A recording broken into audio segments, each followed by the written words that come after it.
ખાલી એટલું જ કહેવાનું હતું એ છોકરીને કે મારે એ છોકરા સાથે લગ્ન નથી કરવા, મને કોઈ બીજો વ્યક્તિ ગમે છે, મારે એની સાથે મેરેજ કરવા છે.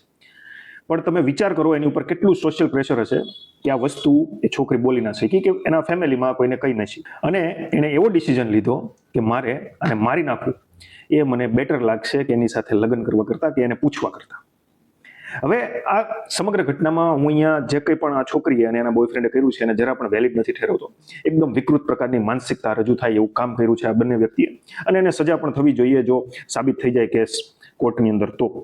કારણ કે આપણે અગાઉ ઘણા પણ એવા કેસ જોયા છે, લાંબી ટ્રાયલ ચાલ્યા કરે છે અને આરોપી છેલ્લે બેલમાં બહાર આવી જાય છે. પણ એઝ અ સોસાયટી આપણો એવો શું ટેક હોવો જોઈએ કે ભવિષ્યમાં આવી ઘટનાઓ ના બને અથવા તો એકદમ ઓછી. એના માટે આપણે શું કરશું?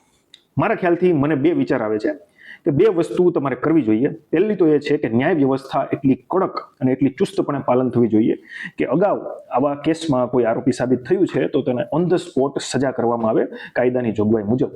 પણ આપણને ખબર છે કે એ વસ્તુ થતી નથી, કોઈને કોઈ લૂપ હોલ શોધીને માણસો એમાંથી બહાર નીકળી જાય છે. તો બીજી વસ્તુ એ છે કે આપણે સામાજિક રીતે આપણું વિચારવાનું જે લેવલ છે એ થોડુંક ઉપર ઉઠાવીએ અને આપણી અંદર અમુક એવી નાની વાતોને લઈને જે ટેબુ ભરેલા છે કે કોઈ વસ્તુ આપણે આને નથી કહી શકતા, અથવા તો લાંબો સમય તમે કોઈ રિલેશનશિપમાં આપેલો છે તો એમાંથી બહાર નીકળવા માટે તમે મોટી એવી કિંમત ચૂકવવી પડશે સોશિયલ પ્રેશરમાં આવીને.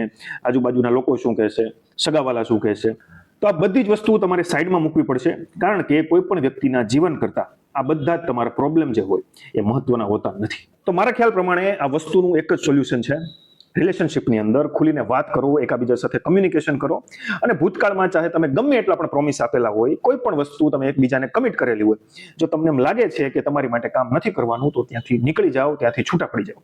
પણ એકબીજાનો જીવ લેવાની વસ્તુ એ કોઈ પણ વાતનું સોલ્યુશન નથી. બાય.